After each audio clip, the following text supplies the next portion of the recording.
सभी को नमस्कार and I am very grateful for to Yasharth Ayurveda Foundation and Ayurwings for conducting this prestigious certificate course. Why prestigious? Because pain management segment in terms of Ayurveda is very useful, and it's a need of time. What we can say right now in the field of Ayurveda, most of the people are seeking and searching for the pain management segment. वो ऐसा क्यों है उसको आज जानेंगे, क्योंकि pen के बहुत सारे साइड और बहुत सारी सिचुएशंस और बहुत सारी कंडीशन और ऐसे पेशेंट्स का ज्यादातर आयुर्वेद के प्रति रुझान, यानी कि आयुर्वेद की तरफ उनका आना, ये आजकल सबसे ज्यादा कॉमन हो रहा है। क्रॉनिक डिसऑर्डर्स के साथ साथ में एक्यूट सिचुएशंस में के जो भी पेन है, उनमें पेन मैनेजमेंट के लिए लोग pain killer medicine as well as allopathic as well as modern medicine system को ज्यादा फॉलो नहीं करना चाहते। उसका कारण बिल्कुल स्ट्रेट है कि लोग चाहते ही नहीं है कि उनके लिवर या फिर कोलेस्ट्रॉल्स और भी कोई लिवर या किडनी या ब्रेन या हार्ट, इन सब के ऊपर प्रेशर आए या फिर उनका डैमेज हो। इन चीजों की अवेयरनेस होना और मॉडर्न साइंसेस के इन सेगमेंट्स के ऊपर बहुत सारे साइड इफेक्ट होना, चाहे वो NSAID हो या फिर स्टेरॉइड, चाहे वो स्टेरॉइड का इंटेक हो या फिर किसी और भी प्रकार के पेन किलर्स क्यों ना हो, उन सारी सिचुएशंस में जब भी पेन के ऊपर कुछ काम होता है तो आयुर्वेद को हमेशा ही सेफ माना गया है। ये तो प्रैक्टिस के पॉइंट ऑफ व्यू से हुआ। वैसे ही सभी दृष्टिकोण में आयुर्वेद ज्यादा सेफ मेडिसिन सिस्टम है और एक लाइफस्टाइल चेंजिंग सिस्टम है, क्योंकि अगर हमारे पेशेंट हमारे पास आते हैं, उनकी लाइफस्टाइल का पैटर्न भी चेंज होता है और साथ ही साथ बहुत कम साइड इफेक्ट और सही लाइन ऑफ ट्रीटमेंट अगर उन्हें मिलता है तो वो बहुत आसानी से गंभीर समस्याओं से भी बाहर निकल पाते हैं। हमारे पास लगभग 33,000 से ज्यादा पेशेंट हैं धर्म आयुर्वेद क्लिनिक में।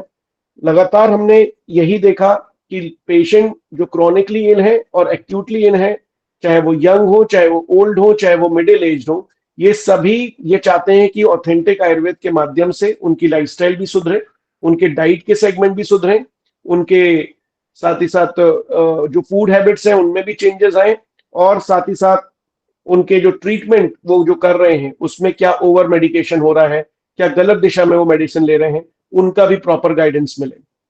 साथ ही साथ पंचकर्म के माध्यम से उन्हें डिटॉक्सिफिकेशन एज वेल एज जो डिजीज है, डिजीज सेंट्रिक पंचकर्म भी प्राप्त हो, क्योंकि आजकल पंचकर्म की भी डिमांड और अंडरस्टैंडिंग पूरी सोसाइटी में बढ़ चुकी है। तो शुरू करते हैं आयुर्वेद के माध्यम से पेन मैनेजमेंट कैसे किया जाए। बेसिकली जब हम देखते हैं कि हर जगह जब पेन की डेफिनेशन है, हमारे यहाँ जब ग्रंथ लिखा गया, जो आयुर्वेद का ग्रंथ लिखा गया, उसमें सिचुएशन ये थी कि पूरा ग्रंथ जो है वो शब्दता शब्दार्थता वाक्यता वाक्यार्थता लिखा गया। शब्दता मतलब कि एक एक शब्द दिया गया, उसका अर्थ समझाया गया, एक वाक्य बना और उसका अर्थ समझाया गया। इस मेथोडोलॉजी के माध्यम से हमारे यहाँ प्रत्येक शब्द लिखा गया, चाहे वो वात हो, चाहे वो पित्त हो, चाहे वो कफ हो, चाहे वो आयु हो, चाहे वो सुख आयु हो, चाहे दुख आयु हो, हर एक शब्द का एक मीनिंग, उसकी अंडरस्टैंडिंग और उसके बारे में लिखने की जो पद्धति थी वो थी तंत्रयुक्ति। तंत्रयुक्ति का जो वे था उसमें उन्होंने पूरे शास्त्र को पढ़ने के लिए कुछ टेक्निक्स एंड टूल्स में विभाजित कर दिया था। जैसे कि अगर हम नाम ले दीर्घ जीवनी अध्याय, दीर्घ जीवनी अध्याय का में अधिकरण तंत्रयुक्ति यूज होती है उस चैप्टर को समझाने के लिए, यानी कि दीर्घ जीवन के बारे में जिस अध्याय में पूरा एलेबोरेट किया जाएगा, पूरा समझाया जाएगा, वो अधिकरण तंत्रयुक्ति है, उसका अधिकार है वो। जिस तरीके से हम लोग समझते हैं कि जैसे आप लोग जब पीजी की प्रिपरेशन करते हैं या फिर ऐसे कुछ क्वेश्चंस पढ़ते हैं कि कल्याणक भृत कहाँ का अधिकार है, किस अध्याय का अधिकार है, तो आंसर मिलता है कि वो उन्माद अध्याय का अधिकार में आया है। अधिकरण तंत्रयुक्ति का मतलब होता है कि उसकी अथॉरिटी है वो, और उस अथॉरिटी से उसका एलेबोरेशन किया जा रहा है। उसी प्रकार से एक श्लोक है जिसमें श्लोक नहीं, एक सूत्र है, उस सूत्र में बताया गया है हिता हितम सुखम दुखम आयुतस्य हिताहितम मानम च यत्रोक्तम आयुर्वेद स उच्यते। इस श्लोक का एलेबोरेशन चरक सूत्र स्थान 1 में लिखा हुआ सूत्र और इस सूत्र का एलेबरेशन चरक सूत्र स्थान अध्याय 30 में। ये जो एक अध्याय से लेके 30वें अध्याय पे डायरेक्टली जंप करना, ये मेथोडोलॉजी जो लिखी गई, ये लिखी गई अतिदेश संतृप्ति के माध्यम से, कि आपको चैप्टर 1 से अचानक से चैप्टर 30 पे जाना है और ये समझना है कि ग्रंथ ऐसे नहीं लिखा गया कि चैप्टर नंबर 1 2 3 4 लिखा जाए। उसी तरीके से जब हम चरक का विमान स्थान पढ़ते हैं तो आता है कि रस रस की जो औषधियां हैं, मतलब कि रस प्रदोषक जो विकार है, उनकी जो चिकित्सा और लक्षण है, क्योंकि हमारा शास्त्र हेतु लक्षण और चिकित्सा पे लिखा है, आधारित है। तो हेतु और लक्षण चरक मीमांसा अध्याय 5 में रस रस व स्रोतस के हेतुओं को और हेतुओं को एलेबरेट करा चरक मीमांसा अध्याय 5 में, और उसके लक्षण और चिकित्सा बताई चरक सूत्र स्थान अध्याय 28 में। वापस से टर्न होके अतिदेश संतृप्ति का प्रयोग किया गया और मूव करा गया वापस। तो ये जो मेथड्स हैं, इनके माध्यम से शास्त्र लिखा गया। जबकि मॉडर्न साइंस में देखिए, अभी हम पेन की डेफिनेशन जब देखेंगे तो उसकी अंडरस्टैंडिंग अब क्या, किस शास्त्र में कौन सी चीज बहुत अच्छे तरीके से बताई गई है, ये उसका इंटीग्रेशन हो सकता है। लेकिन हर एक एस्पेक्ट को मॉडर्न पॉइंट ऑफ व्यू से और आयुर्वेद पॉइंट ऑफ व्यू से सोचना और समझना, ये गलत प्रक्रिया है। मैं ये पेन मैनेजमेंट सर्टिफिकेट के माध्यम से ये समझाना चाहता हूं कि ग्रंथ के माध्यम से, ग्रंथ की परिभाषाओं के माध्यम से, ग्रंथ की अंडरस्टैंडिंग के माध्यम से, ग्रंथ की मेथोडोलॉजी के माध्यम से आप हर एक प्रकार के शूल को, रुक को, वेदना को, चोट को, दंश को समझना शुरू करें।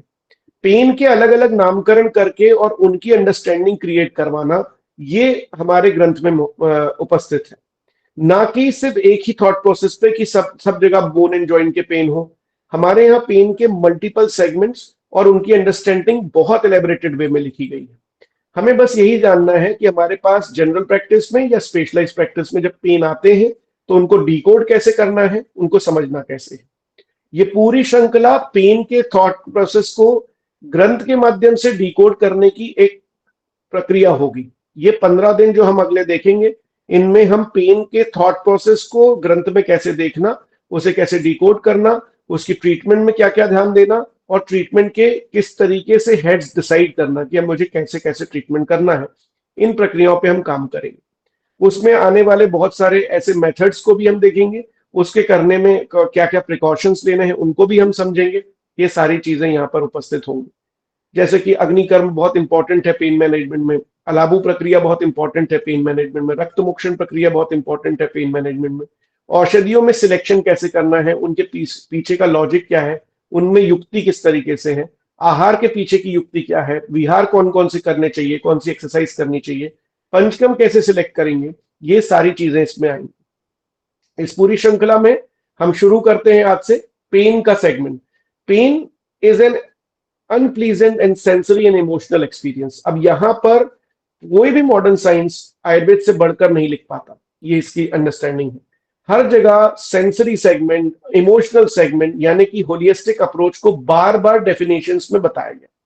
डेफिनेशंस को अगर हम डिकोड करना चालू करें और एक एक शब्द को निकालें तो वहां पर हमें क्लियर होता है कि हमारे यहाँ जो शब्द लिखे गए हैं वो पहले से ही बहुत ज्यादा क्लियर थे।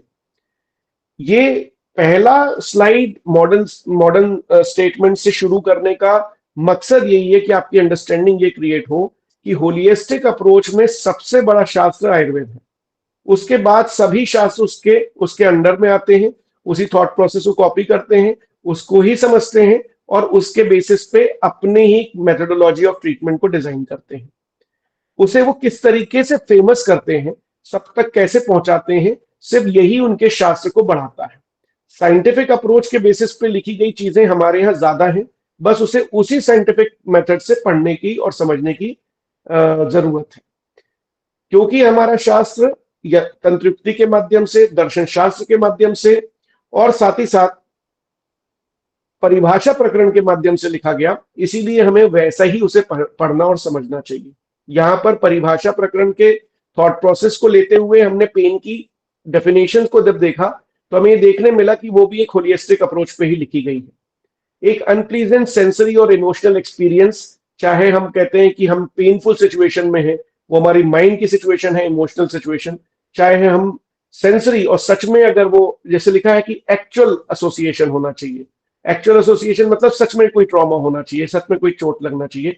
कई अगर वैसा नहीं है और कुछ एक्सपीरियंस ऐसा है जो पेनफुल है, हम कहते हैं बड़ा पेनफुल एक्सपीरियंस था, मैं वहां गया तो मुझे बड़ा पेनफुल रहा, वो किसी ने आपको मारा नहीं या पीटा नहीं या किसी ने दर्द नहीं लगाया, लेकिन मानसिक रूप से जो आपको पेन क्रिएट हुआ, वो भी पेन की परिभाषा में कंसिडरेशन में लिया गया है। इससे बार बार हम देखते हैं, जैसे डब्ल्यूएचओ की हेल्थ की डेफिनेशन, चाहे पेन की डेफिनेशन, चाहे कोई भी मॉडर्न साइंस की डेफिनेशन हो, वो हमेशा एक होलिस्टिक अप्रोच से सोची गई, क्योंकि कोई भी व्यक्ति जो वैज्ञानिक दृष्टिकोण से सोचेगा वो उसे होलिस्टिक रूप से देखने की कोशिश करेगा। अब का वर्ल्ड, जो अब का एरा है, वो कभी भी प्रेजेंट एंड प्रत्यक्ष प्रमाण पे बस आधारित नहीं है। ये एक बीच का एक रफ सेगमेंट था जिसमें सभी लोग सिर्फ प्रत्यक्ष सेगमेंट और वहां पर जो चीज प्रूव होती है और जो दिखती है उसे ही मानते थे। 2020 की ये डेफिनेशन है जहां पर इमोशनल एक्सपीरियंस को पेन की डेफिनेशन में जोड़ा गया और ये बताया गया कि अगर आपको पेनफुल सिचुएशन, इमोशनल सिचुएशन भी है, तो उसे पेन में कंसीडर किया जाएगा, उसे समझा जाएगा। उसमें बार बार ही मेंशन किया गया कि एक्चुअल टिश्यू का डैमेज अगर नहीं भी है और मानसिक रूप से, इमोशनल रूप से अगर उसमें चेंजेस आ रहे हैं तो भी वो पेन होगा। ये बात कहने का मेन मकसद क्या था कि अब जो हर चीज है वो साइकोसोमेटिक है, यानी कि फिजिकल एंड साइकोलॉजिकल कंपोनेंट को लेकर है। यानी कि हमेशा हर जगह ये चीज आ गई है कि हर चीज होलिस्टिक अप्रोच से सोचनी चाहिए, ना कि सिर्फ बॉडी के दृष्टिकोण से। बॉडी, माइंड एंड सोल, शरीर, आत्मा और मन, ये तीनों दृष्टिकोण से हर एक चीज को निकाला जाएगा। इसका मतलब यही था कि सत्व, आत्मा, शरीरम, ये जो तीनों जो त्रिदंड है उसके माध्यम से जो बना हुआ शरीर है, उसके बेसिस पे ही हर जगह डेफिनेशन, हर जगह अंडरस्टैंडिंग और हर एक चीज को वैसे ही देखने का नजरिया शुरू हो चुका है। उस नजरिए को शुरू होने का मतलब यही है कि हमारे ग्रंथ में जो लिखा हुआ एक स्टेटमेंट है, उसको अगर हम रेट्रोगेट स्टेट से देखें, यानी कि जो पहले चीजें लिखी गई हैं उसे आज से देखना शुरू करें, तो हमें देखने मिलेगा कि हर एक ग्रंथ में लिखी हुई चीज, हर एक चीज जो कि एक वेदांत दर्शन के अनुरूप लिखी गई या सांख्य दर्शन के अनुरूप लिखी गई या वैशेषिक दर्शन के अनुरूप लिखी गई।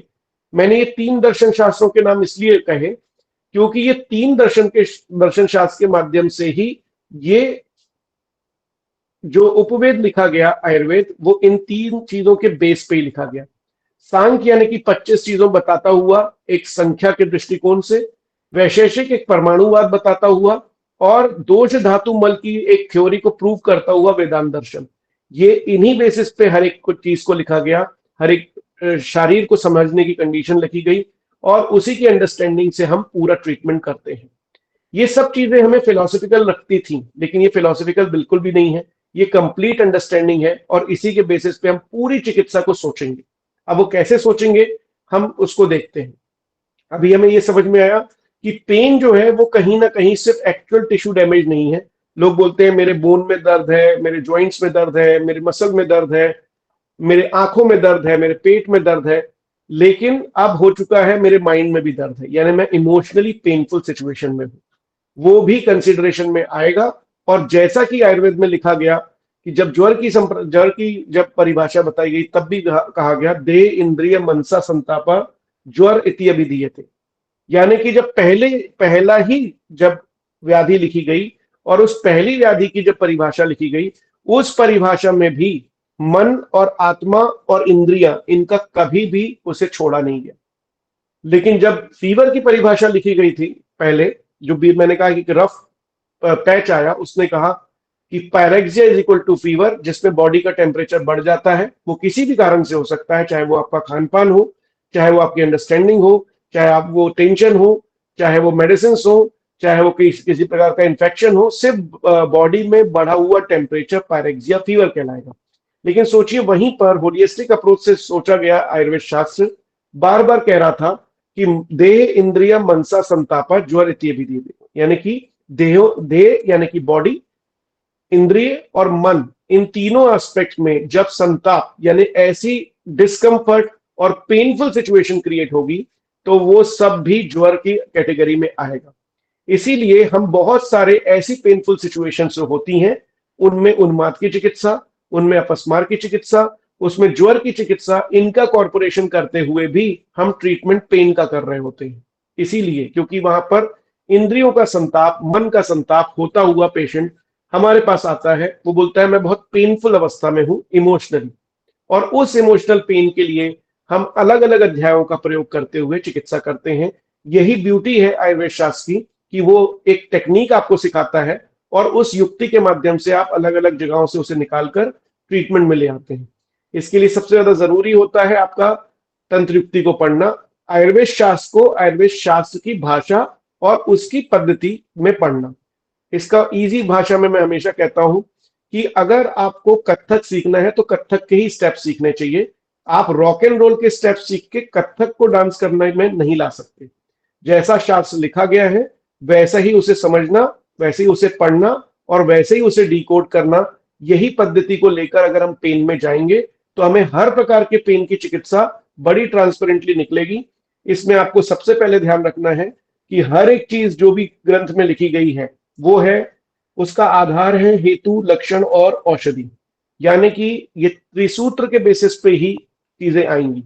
अब आपका इस त्रिसूत्र में जो लक्षण है वो है रुक, वेदना, शूल, दाह, चोष, कुछ भी हो सकता है। पेन के अलग अलग वैरायटी।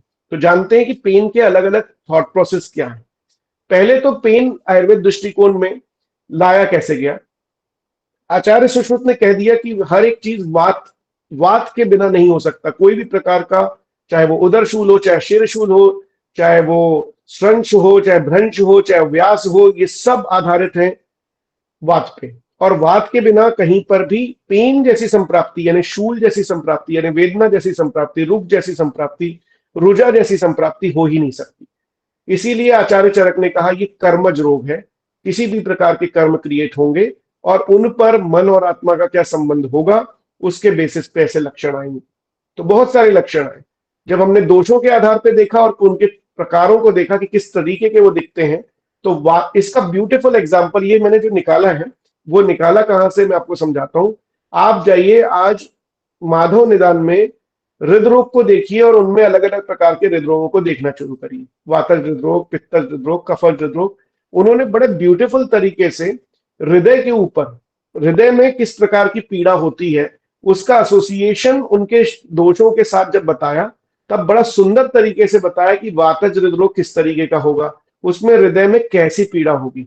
ये दर्द दिल की बात नहीं कर रहा हूं मैं, यहां पर क्लियरली बता रहा हूं कि हृदरोग में जो सेगमेंट क्रिएट करे वो इमोशनल के अलावा, कि जब हृदरोग क्रिएट होगा तो वो कैसा कैसा एक्सपीरियंस करेगा और जिसमें किस प्रकार का दोष का डोमिनेंस होगा, वो कैसा लक्षण दिखाएगा।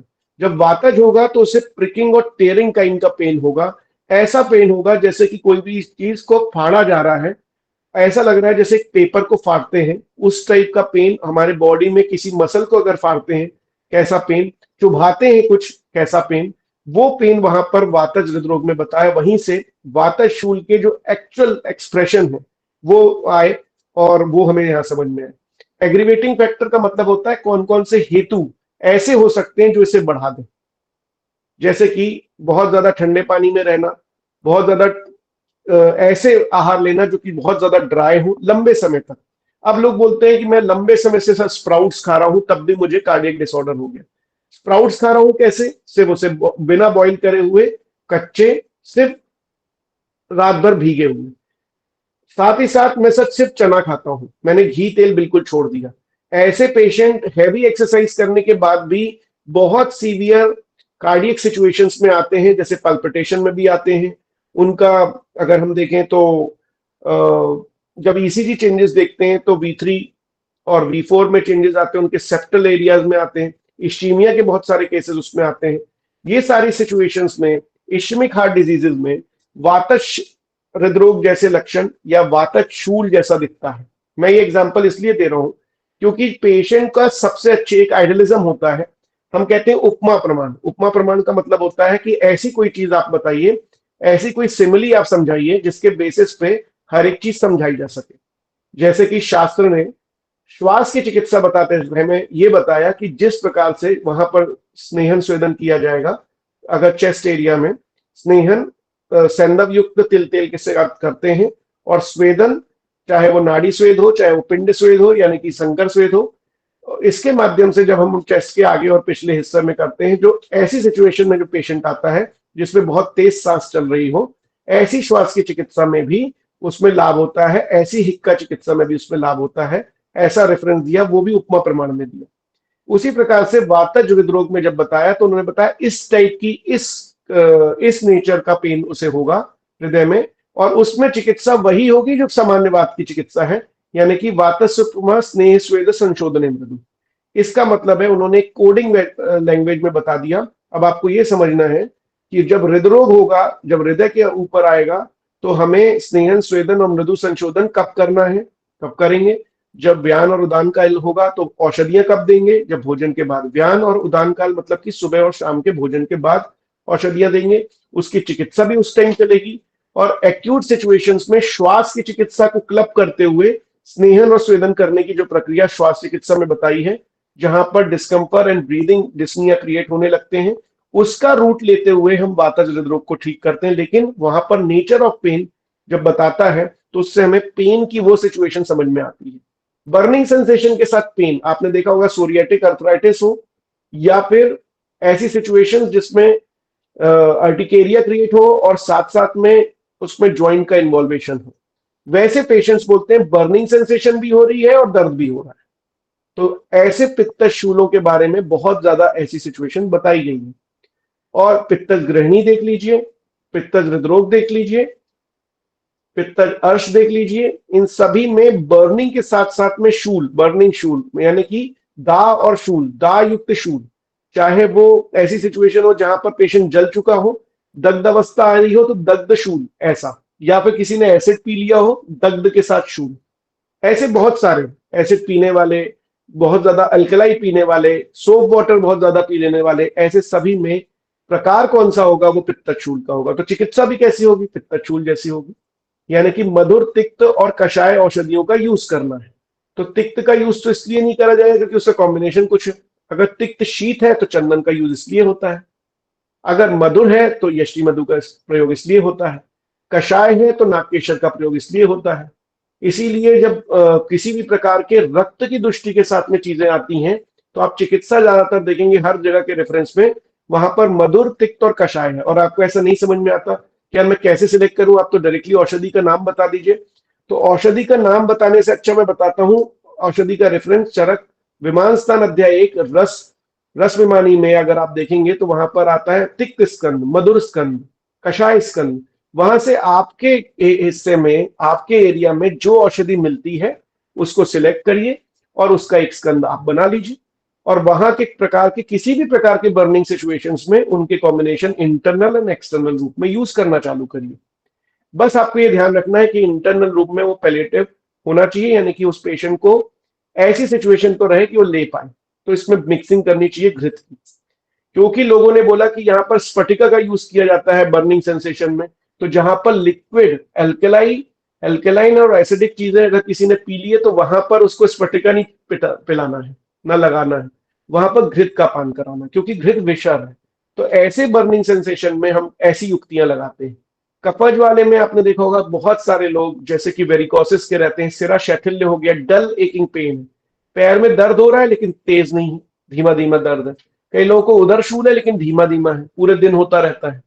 तो ये जो प्रकार है इसमें कफ का अनुबंध है, ये हमें समझ में आता है। और इसी तरीके से हम शूल को डिकोड करना शुरू करते हैं कि कैसा शूल हो, उसे क्या प्रिकिंग एंड टेयरिंग वैरायटी का है, या बर्निंग सेंसेशन के साथ में है, या डल एक है, धीरे धीरे हो रहा है, बोरिंग पेन है, जैसे कि वेरिकोसिस में होता है। वेरिकोसिस का पेशेंट आपके सामने आता है, बोलता है तेज दर्द नहीं है, मीठा मीठा दर्द। अभी मीठा मीठा को हम आयुर्वेद में कैसे समझेंगे? तो ये जो शब्द होते हैं उनको डिकोड कैसे करना है, तो वहां पर कफज शूल के बारे में जैसे वर्णन आया है और जैसा कफज हृदरोग में वर्णन आया वैसा ही, जैसे कि किसी पेशेंट को स्टेबल एंजाइना क्रिएट हो गया। स्टेबल और अनस्टेबल एंजाइना में ये होता है कि अनस्टेबल एंजाइना में थोड़ी देर पेन होने के बाद जैसे पेशेंट को रेस्ट करते हैं वो अनस्टेबल, उसकी सिचुएशन जो है वो नॉर्मलाइज हो जाती है। स्टेबल सिचुएशन में पेशेंट स्टेबल नहीं रहता, एंजाइना स्टेबल हो जाती है, कंटिन्यूस पेन होता रहता है और वही कन्वर्ट होता है इश्चेमिक हार्ट डिजीज में, और वहां पर उसे नामकरण आ जाता है कि फर्स्ट हार्ट अटैक आया।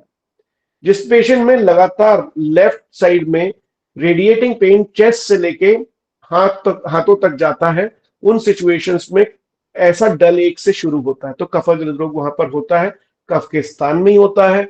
अमाशय वाली अवस्था में भी गैस्ट्रिक पेन कभी कभी ऐसी होते हैं, लेकिन अगर उसमें पित्त का अनुबंध हो गया तो हम बोलते हैं गैस्ट्रिक पेन हो रहा है, चेस्ट में बहुत सीवियर पेन हो रहा है लेकिन बर्निंग भी हो रही है। तो वहां पर चिकित्सा कफ और पित्त की कॉम्बिनेशन में करी जाती है। तो कफ और पित्त की चिकित्सा में कॉम्बिनेशन में आता है सूतशेखर। क्योंकि सूतशेखर क्यों आता है? क्योंकि सूतशेखर में सब द्रव्य उष्ण है, लेकिन वो पचाने वाला है पित्त को। तो ऐसे जिसमें खट्टी डकारों के साथ बहुत ज्यादा इंडाइजेशन हो गया, लेकिन ब्लोटिंग हो गई और चेस्ट में पेन होने लगा, और साथ ही साथ उसे बर्ब्स भी आ रही हैं और पानी भी आ रहा है, उन सिचुएशन में सूतशेखर। अगर सिर्फ उसे बर्निंग हो रही है, चेस्ट पेन हो रहा है, लेकिन कट्टी डकारे और पानी नहीं आ रहा, तो वहां लेना है कामदुरा। क्यों? क्योंकि वहां पर जल जो है उसको पचाने के लिए उष्ण द्रव्यों को सेवन किया जाएगा, और वहां जहां पर सिर्फ उष्णता होगी वहां पर कामदुदा जैसे ऐसे द्रव्य जो कि पार्थिवता लिए जलिता लिए होंगे, उनसे सिर्फ तीक्ष्ण के विपरीत काम होगा। ये युक्तियां छोटी छोटी लगा के जब हम शुरू करते हैं तो हर प्रकार के शूल में हम अपनी अंडरस्टैंडिंग बढ़ाते जाते हैं। सन्निपातिक, अब सन्निपातिक अवस्था बड़ी डेंजरस होती है। वहां क्या होता है कि सभी प्रकार के कॉम्बिनेशन आ जाते हैं। कभी वो बहुत टेयरिंग पेन भी लगता है, कभी डल हो जाता है, कभी बर्न करने लगता है। अब ये समझना बड़ा मुश्किल होता था कि इसमें क्या करें। तब उसमें आप दशमूल दीजिए, क्योंकि वहां जहां त्रिदोष है तो दशमूला रिष्ट का जो रेफरेंस है वो आता है वाजीकरण अध्याय में। यानी कि सप्त धातुओं का काम करने वाला ऐसा द्रव्य जो कि सब जगह यूज है। हमें लगा था कि ये तो शूल में आएगा, ये तो वात व्याधियों में आएगा, लेकिन वो आया वाजीकरण अध्याय में। ऐसे अध्याय में आया जहां पर सप्त धातुओं का पोषण भी चाहिए था, और वात और पित्त को वात पित्त ऐसी अवस्था में रहे कि कफ भी बैलेंस रहे। तो इन अवस्थाओं में जहां ओज की वृद्धि करनी रहती है वो औषधियां यूज होती हैं सन्निपातिक अवस्थाओं में। तो दशमूल की घनवटी, दशमूला रिष्ट, ये सब चिकित्सा में प्रायर लेवल पे आते हैं। अगर आपको इमीडिएट ट्रीटमेंट चाहिए तो आप ना दोष पे, ना धातु पे, ना मल पे, ना अग्नि पे जाएंगे। हमारे यहाँ नैनो टेक्नोलॉजी की प्रयोग होते थे, यानी जिसे स्वर्णकल्प कहते थे, योगवाही गुणों को यूज किया जाता था, जहां पर कज्जलियों का प्रयोग होता था। और पारद गंधक की मिली हुई कज्जली यानी HGS, ये जो है हर स्रोतस में अनुगामित यानी माइक्रो लेवल पे जाके उसको बैलेंस करना जो फास्टेस्ट तरीके से होगा वो होगा स्वर्णकल्पों के माध्यम से। तो बृहत्वर, चिंतामणि, योगेंद्र रस, इनकी जब फलश्रुति पढ़ते हैं तो वो सन्निपातिक किसी भी प्रकार के शूल में, किसी भी प्रकार के शूल में लिखा रहता है। वात शूल में, पित्त शूल में, कफ शूल में, सब प्रकार के शूल में वो काम करता है। आपने पढ़ा तो बहुत बार होगा, वो लिखा भी रहता है नीचे, योगेंद्र रस की फलश्रुति में लिखा है, बृहत्वर चिंतामणि में लिखा है। तो डिसाइड कैसे करते हैं? जब आपको इन तीनों प्रकार की कंडीशंस के पेशेंट आपके सामने आते हैं कॉम्बिनेशन लेके, जब पेशेंट भी नहीं समझा पाता, बस ये समझा पाता है कि I am in severe pain, तब आपको ये कल्पों का प्रयोग साथ में लाना पड़ता है। दशमूला ऋष के साथ, दशमूल घनवटी के साथ, महायोगराज युगुल के साथ, ऐसे कॉम्बिनेशंस में भी आप यूज करते हैं। प्रिस्क्रिप्शन बनाना और समझने में एक चीज आपको याद रखनी है कि प्रिस्क्रिप्शन आपका युक्ति प्रमाण का प्रेजेंटेशन है। उस युक्ति में आपने क्या क्या क्या कैसे यूज किया है, वो चाहे अच्छी युक्ति हो, चाहे खराब युक्ति हो, चाहे बहुत खराब युक्ति हो, सबकी युक्ति अलग अलग हो सकती है, रोबस्ट सेगमेंट हो सकता है। लेकिन अगर मेन कैरेक्टर ऑफ ट्रीटमेंट ही उल्टा पुल्टा होगा तो आपकी युक्ति अगर गलत रूप से जाएगी तो पेशेंट को भी बहुत ज्यादा सफर करना पड़ सकता है। So we have to understand कि हम पहले अपने शास्त्र को डिकोड करें, उसकी अंडरस्टैंडिंग लाएं, तभी हमें रिजल्ट भी बहुत अच्छे मिलेंगे। और जब उसमें कुछ गलतियां होंगी या फिर पेशेंट में कुछ प्रॉब्लम्स आएंगी तो उसे लॉजिकली युक्ति पूर्वक ही चेंज किया जा पाएगा। अदरवाइज प्रॉब्लम क्या होगा आपको मालूम ही नहीं आपने क्यों दिया। कई लोग बोलते हैं ये औषधि मैंने इसलिए दी क्योंकि मेरे गुरुजी देते थे, ये औषधि मैंने इसलिए दी क्योंकि मैंने कॉलेज में देखा था, ये औषधि मैंने इसलिए दी क्योंकि मैं इंटर्नशिप में था और गलती से इस पे पेशेंट ठीक हो गया था। लेकिन वो क्यों ठीक हुआ था, उसमें क्यों मेडिसिन दी गई थी, उसकी मात्रा क्या थी, उसका अनुपान क्या था, उसका काल क्या था, ये हम हमेशा बोलते हैं। जैसे टीचर्स हमें समझाते टाइम यही बोलते हैं कि हमें देश, औषधि, काल और मात्रा का विचार करना है, लेकिन वो तो विचार करे बिना दे रहे हैं, तो हमारा विचार भी चेंज हो जाता है। हमें ये ध्यान रखना है कि अगर औषध सेवन काल लिखा है तो औषध सेवन काल में उन्होंने अष्टांग हृदय सूत्र स्तंभ 13 में मेंशन कर दिया है कि इस काल में ये औषधि देनी है। अगर व्यान और उदान की दृष्टि है तो आपको भोजन के बाद देना है। अगर अपान वायु की दृष्टि है तो भोजन के पहले खाली पेट देना है। अगर उसमें प्राण की दृष्टि है, प्राणवायु स्रोतस की दृष्टि हो गई है या प्राणवायु की दृष्टि हो गई है, तो उसे सुबह खाली पेट उस काल में देना है जिसमें हम रसायन औषधि सेवन कराने वाले थे। अगर सिर्फ रसायन के रूप में देना है तो प्राण काल में आप औषधि दे सकते हैं। अगर समान दृष्टि है तो भोजन के बीच में देना है। अगर ऐसी अवस्था है जिसमें भोजन के पहले और भोजन के बाद दोनों अवस्थाओं में देना है, तो भी कई औषध सेवन काल बताए हैं और उनकी अवस्था बताई गई है, तो जिसे सामुद्र कहा। तो अलग अलग अवस्थाएं क्रिएट हुई और लास्ट में ये बताया गया कि निशा काल में वो औषधि दी जाए जो कि ऊर्ध्व जत्रुगत विकार में दी जाती। और मॉडर्न साइंस से कॉपी करते हुए जब हम निशा काल में औषधि देते हैं, तो हमारे यहाँ पर जितनी भी रेचक या फिर ऐसी औषधियां जो कि अनुलोमन करने के लिए प्रयोग में जाती हैं, वो दी जा रही है निशा काल में, जिसके कारण पेशेंट को सिर्फ जो रेक्टम एरिया है उसकी क्लीनिंग होती है और ऊर्ध्व जत्रुगत एरियाज में जब उसकी क्लीनिंग हो जाती है तो ऊर्ध्व जत्रुगत एरिया के स्ट्रेंथ मिल जाती है और पेशेंट को उसके अलावा कुछ नहीं होता। तो प्रॉब्लम क्या होती है, हमारा पेशेंट है गृहिणी से पीड़ित और उसे औषधि दी जा रही है निशा काल में, और वो बहुत धीमे धीमे ठीक होता है। जो वैद्य जी से पूछता है कि वैद्य जी धीमे धीमे रिजल्ट आ रहे हैं, तो वैद्य जी उत्तर दे देते हैं कि हम रूट पे काम कर रहे हैं, इसलिए धीमे धीमे उत्तर आ रहे हैं, आपको रिजल्ट आ रहे हैं, आपको समय लगेगा, आपकी व्याधि ही बहुत क्रोनिक है। जबकि ये उत्तर गलत है। उसमें हमें ये ध्यान रखना चाहिए कि निशा काल में अगर हम औषधि दे रहे हैं तो वो जा रही है ऊर्ध्व जत्रुगत एरिया में। ये बात सही है कि उसे रेचन होगा, उसे कुछ इवैक्यूएशन हो जाएगा, लेकिन विरेचन कराना ऊर्ध्व जत्रुगत विकारों की मेन चिकित्सा है, इसीलिए वहां पर विरेचन ज्यादातर यूज होता है और वो हो जाता है। लेकिन उसका लॉजिक ही हमें नहीं पता, युक्ति हमें नहीं पता। जब हम युक्ति पूर्वक चिकित्सा दे रहे हैं और उसमें युक्ति का प्रयोग ही नहीं कर रहे हैं, तो रिजल्ट आते हैं बहुत कम। पेन मैनेजमेंट सेगमेंट में भी यही ध्यान देना पड़ता है कि एक्चुअली उसे किस टाइप का, किस नेचर का पेन हो रहा है, किस कॉम्बिनेशन का पेन हो रहा है, तो उसमें उपयोगी द्रव्यों का आप ज्यादा से ज्यादा प्रयोग करें तो जल्दी से जल्दी रिजल्ट आएंगे। अब सेकेंड आता है जो सबसे ज्यादा लोग बोलते हैं पेशेंट आके कि मेरे को, अब वो आके तो आपको नहीं बोलेगा कि मुझे कोष्ठगत शूल है, अब वो आके बोलेगा मुझे फ्लैंक्स में पेन हो रहा है, मेरे को साइड में, चेस्ट के साइड में पेन होता रहता है। पार्श्वशूल जैसी अवस्था बहुत बार आप ग्रंथों में पढ़ते हैं, सिर्फ इसमें पार्श्वशूल होता है, इसमें पार्श्वशूल होता है। मेरे पास क्रोनिक पैंक्रियाटाइटिस के पेशेंट आते हैं, वो भी पार्श्वशूल बोलते हैं। हेपेटाइटिस के पेशेंट आते हैं, वो भी पार्श्वशूल बोलते हैं। अब पोस्ट एरिया में जब शूल आने लग गया तो हमें ये बस साइड पता करके और जो हुआ है उसे एज इट इज लिखना चाहिए। पेशेंट आके जब बोलता है मुझे इस अवस्था, यहाँ फ्लैंक्स के एरिया में पेन हो रहा है, तो आपको फ्लैंक्स के एरिया में जरूर समझना होगा कि वो पार्श्वशूल ही कहलाएगा। आपको ये बार बार हम लिखते हैं पेन इन फ्लैंक्स जैसे लिखा है, वो हमारे केस पेपर में नहीं लिखना है। हमारे केस पेपर में उसे पार्श्वशूल ही लिखना है। जब आप पार्श्वशूल लिखोगे तब आप राजयक्ष्मा के बारे में सोचोगे, जब आप पार्श्वशूल लिखोगे तब आप यकृत दृष्टि के बारे में सोचोगे, जब आप पार्श्वशूल लिखेंगे तब गृहिणी की वातज अवस्था के बारे में सोचेंगे। इसी प्रकार से जब आप अलग अलग पार्श्वशूल को लिखेंगे और पार्श्वशूल का चश्मा पहन के पूरा चरक का चिकित्सा स्थान एक बार रीड करने की कोशिश करेंगे, तो आपको पार्श्वशूल के डिफरेंशियल डायग्नोसिस कम से कम 30-40 मिल जाएंगे। और उस डिफरेंशियल डायग्नोसिस से आपको पता चलेगा कि जब पेशेंट आके मुझे यहाँ बताता है तो इनके कॉम्बिनेशन से उसे ऐसे डायग्नोस करना चाहिए। पूरे आयुर्वेद वैद्यों में सबसे ज्यादा वीक जोन जो है वो है डायग्नोसिस, निदान को एग्जैक्टली क्लिनिकल पिक्चर से निकालना सबसे ज्यादा इंपॉर्टेंट सेगमेंट है। हम जो लैक करता है, जिसके लिए हम बार बार अलग अलग जगह जाते हैं कि कैसे समझें, वो समझने का तरीका यही होता है कि जो भी शब्द आया है उसका अर्थ समझे और उस वाक्य के अर्थ से उसको प्री कोड करना चालू करें। सिंपल एक लाइन, मेरे गुरुजी परम आदरणीय वैद्य विलास नानल जी हमेशा बोलते थे, शब्दता शब्दार्थता, वाक्यता वाक्यर्थता।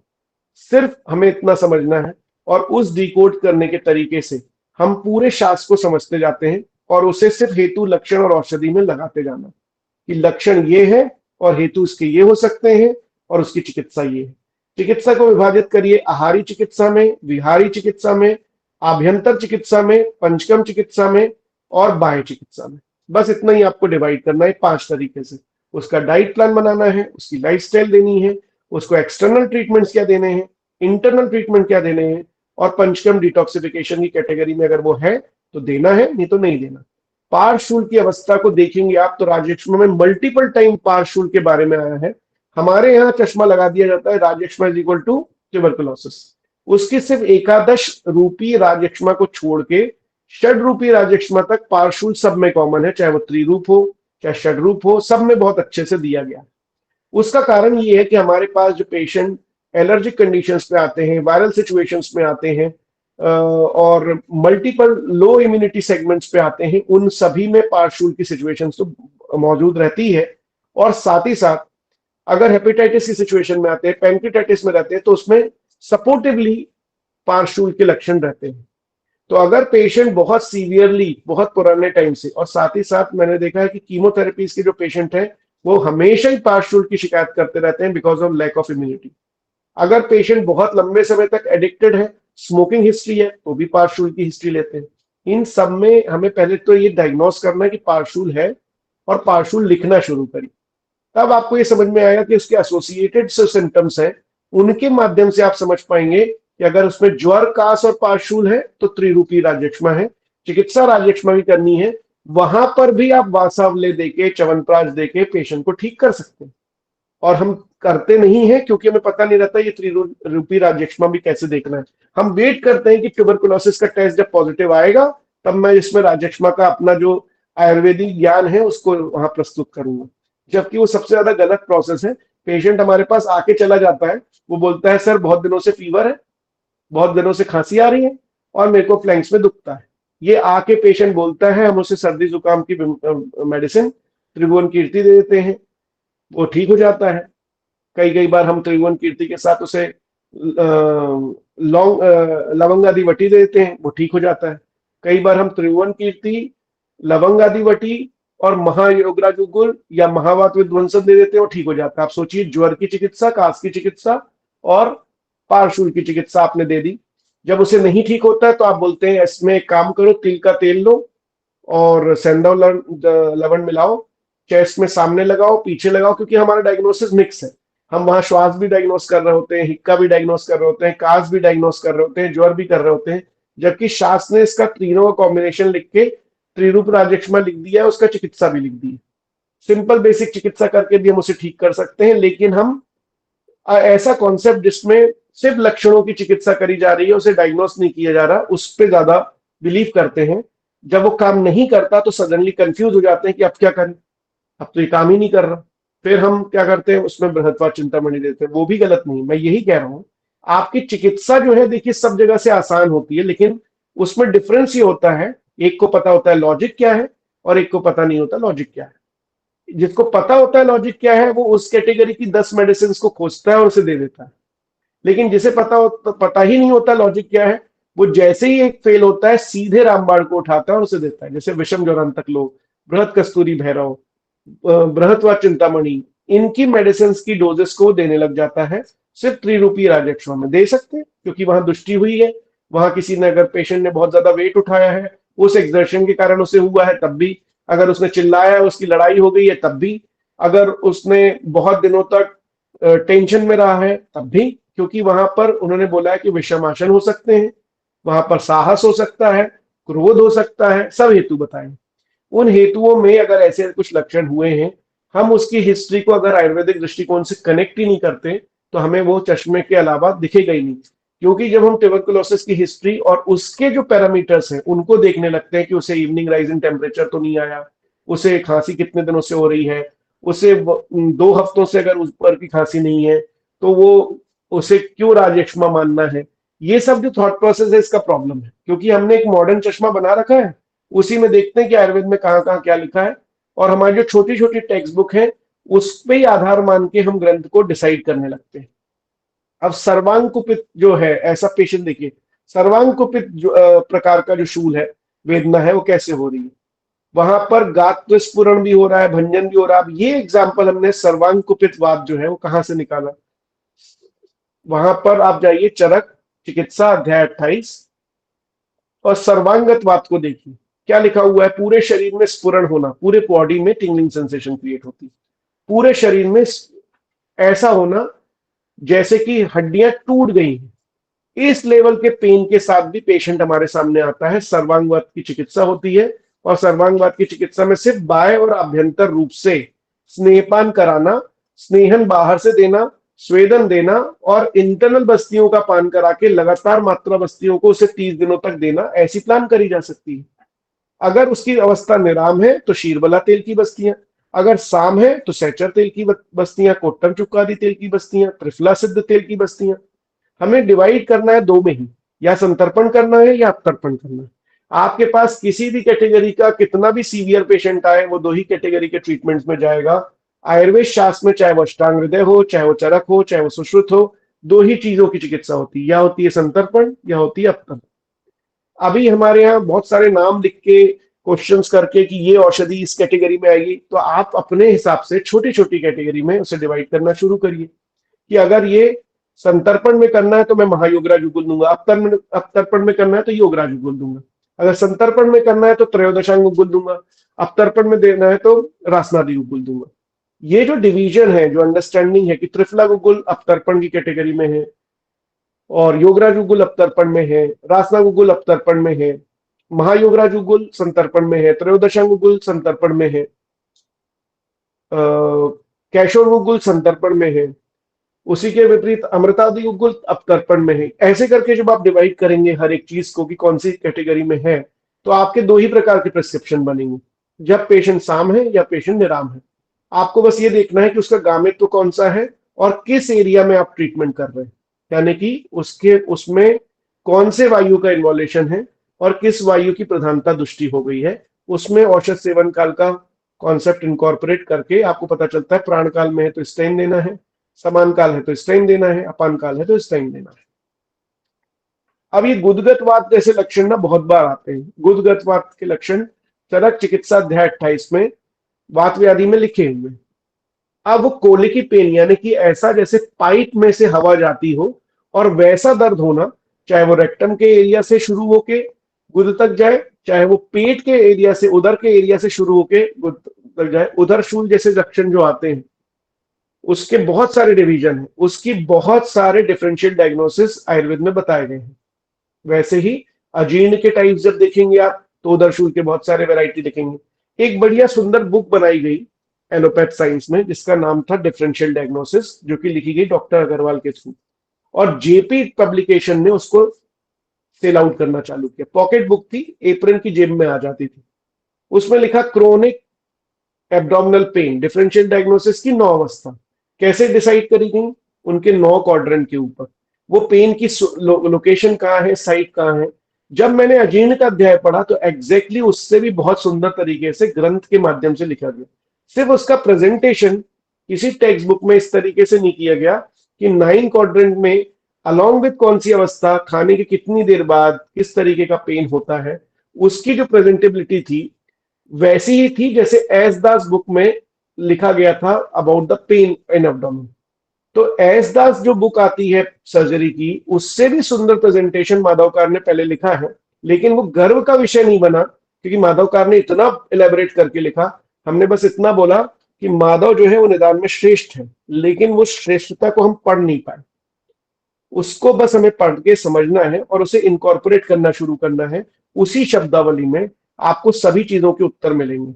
गुदगतवात की जो अवस्था है, वहां पर जब आप जाएंगे तो गुदगतवाद की चिकित्सा बड़ी ऐसी है। अब देखिए इन सभी में चिकित्सा सिद्धांत क्या है, स्नेहन स्वेदन मृदु संशोधन, और हर में लिखा है विशेषस्त्रीय बस्तियां, सब में बस्तियां ही देनी।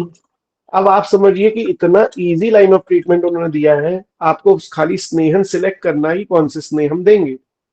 उसको भी दो कैटेगरी में डिवाइड कर लेना है, संतर्पण और अपतर्पण। संतर्पण में आने वाले तेल जो है वो तिल तेल है, अपतर्पण में आने वाला सरसप तेल है।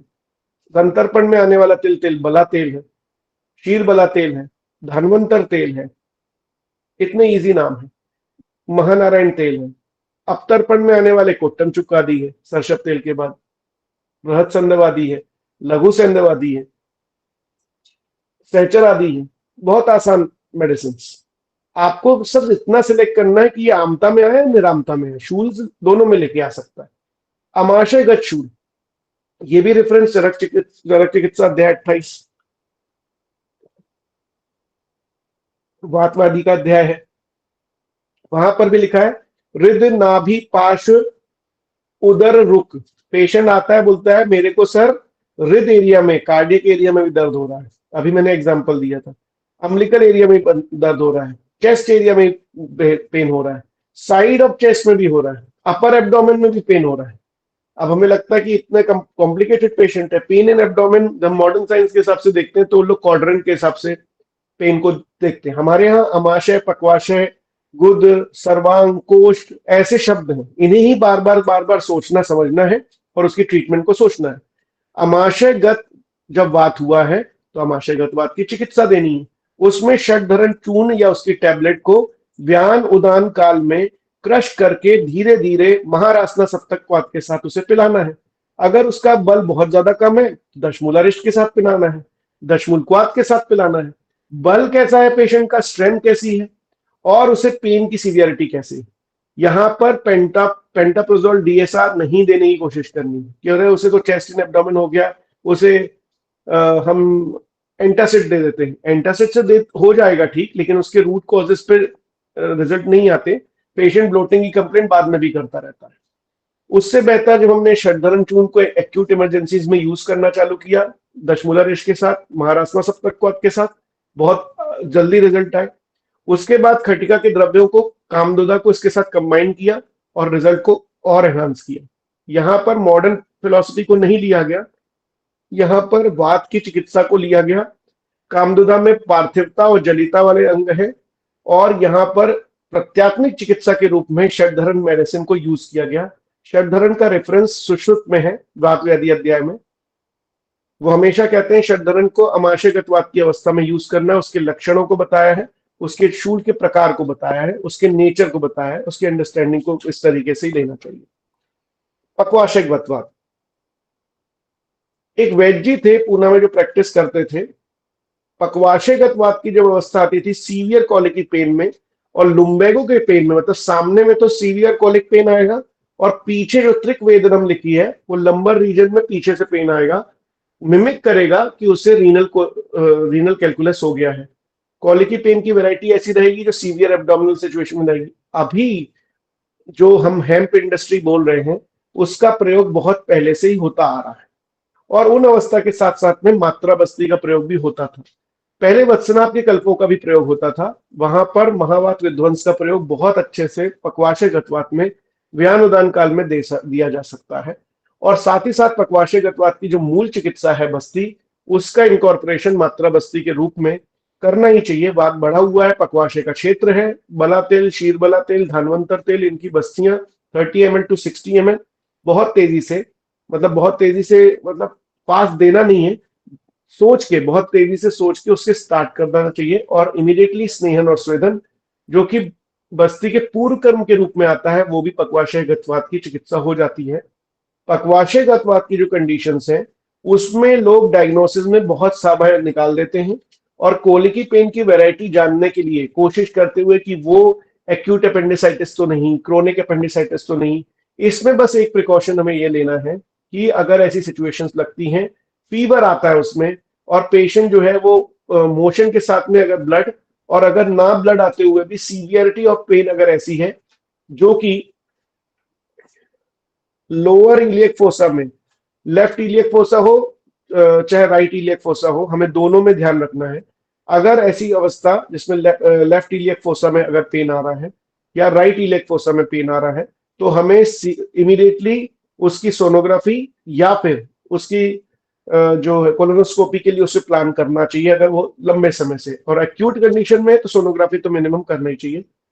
लेकिन अगर उससे फीवर आ गया है तब तो उसे रूल आउट करके आपने जो मेजर ट्रीटमेंट दिया है उसे दीजिए, लेकिन इमीडिएटली उसे ये भी सोचिए कि अगर वो बर्स्ट हुआ है तब वो सिचुएशन सर्जरी की बनती है, क्योंकि बर्स्ट होता है सिर्फ एक्यूट अपेंडिसाइटिस में कई बार बर्स्टिंग ऑफ अपेंडिसाइटिस हो जाता है, क्योंकि वो वेस्टिजियल ऑर्गन है, ज्यादातर यूज में नहीं होता। सीवियरिटी ऑफ पेन होती है, पेन, टेम्परेचर एंड वॉमिटिंग, ऐसे 3 लक्षण लेके वो पेशेंट हमारे पास आता है। वॉमिटिंग जो रहती है वो कंटिन्यूस होती रहती है और पेन जो रहता है वो पहले राइट इलियक फोसा से पूरे एब्डोमेन में फैलने लगता है और उसकी सीवियरिटी बढ़ जाती है। मिमिक करता हुआ कि पक्वाशयगत वात से शुरू हुआ, अचानक अमाशयगत वात और पूरे शरीर में पूरे उदर शूल के लक्षणों पे वो आ जाता है। सीवियरिटी बहुत फास्ट रहती है। हमेशा टेम्परेचर अगर पेशेंट को है शूल के साथ, तो आपको ये जरूर रूल आउट करना चाहिए कि वो किस कारण से हो रहा है। कई बार अम्बिलिकल हर्निया जो रहती है वो बर्स्ट हो चुकी रहती है। इंटेस्टाइनल हर्निया जो रहती है इंटरनल, वो बर्स्ट हो चुकी रहती है। कई बार वो जो अपेंडिसाइटिस है उसमें आ जाता है। कई बार ड्यूडेनल अल्सर जो रहते हैं वो बर्स्ट हुए रहते हैं, उनमें प्रॉब्लम आता है। ऐसी सिचुएशंस में हमें हमारे जो मॉडर्न टूल्स है उनका इस्तेमाल करना चाहिए। अगर पेशेंट को धन्वंतर भाग में यानी कि धन्वंतरी भाग से ठीक करना है, यानी सर्जरी से ठीक करना है, तो भी उसे रेफर प्रॉपर टाइम पे करना चाहिए। ये भी एक वैद्य का कर्तव्य है। प्रॉब्लम क्या होती है, हम बहुत एरोगेंट हो जाते हैं कि मैं इसे पक्वाशयगतवाद जैसे ही ठीक करूंगा और कुछ नहीं लूंगा। पेशेंट सफर कर जाता है और हम भी अपने वैद्यत्व से रॉन्ग करते रहते हैं।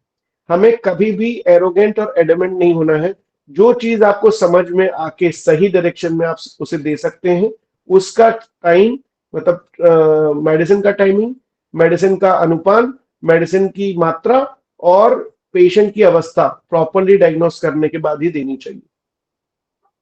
नाउ बहुत सारी अवस्थाएं, त्वगगतवात, रक्तगतवात, मांसगतवात, मेदोगतवात, अस्थिगतवात, सिरागतवात, स्नायुगतवात और संधिगतवात, ये सभी लक्षण अवस्थाएं चरक चिकित्सा अध्याय 28 में बताई गई। अब एक एक को इलेबोरेट समझते हैं। वहां पर लक्षणों को जब आप पहुंचेंगे, जब देखेंगे, तो त्वगगतवात में भी उन्होंने पर्व रूप और तुद्यते, मतलब ऐसी पेन जो कि प्रिकिंग पेन अगर आपको हो रहा है और छोटे छोटे जॉइंट्स में भी हो रहा है, तब आप त्वगतवात की भी चिकित्सा करेंगे। चिकित्सा सब में कॉमन है, स्नेहन स्वेदन मृदु संशोधन, विशेषस्तु बस्तियां, मधुर अम्ल लवणानी, ऐसी मधुर अम्ल लवण के औषधि भी और आहार भी वैसा देना है। उन चीजों को यूज करना, चाहे वो त्वगगतवात हो चाहे वो रक्तगतवात हो। अब रक्तगतवात में उसने बोला है कि बहुत तीव्र रुझा होती है। अब रक्तगतवात को गलत तरीके से डायग्नोस कैसे हो रहा है? रक्तगतवात इज इक्वल टू हाइपरटेंशन, ऐसा कुछ भी नहीं है। रक्तगतवात और सिरागतवात को कभी भी गलती से भी हाइपरटेंशन की परिभाषा ना दें, उसको वैसे ही ट्रीट करें जैसे उसके लक्षण है।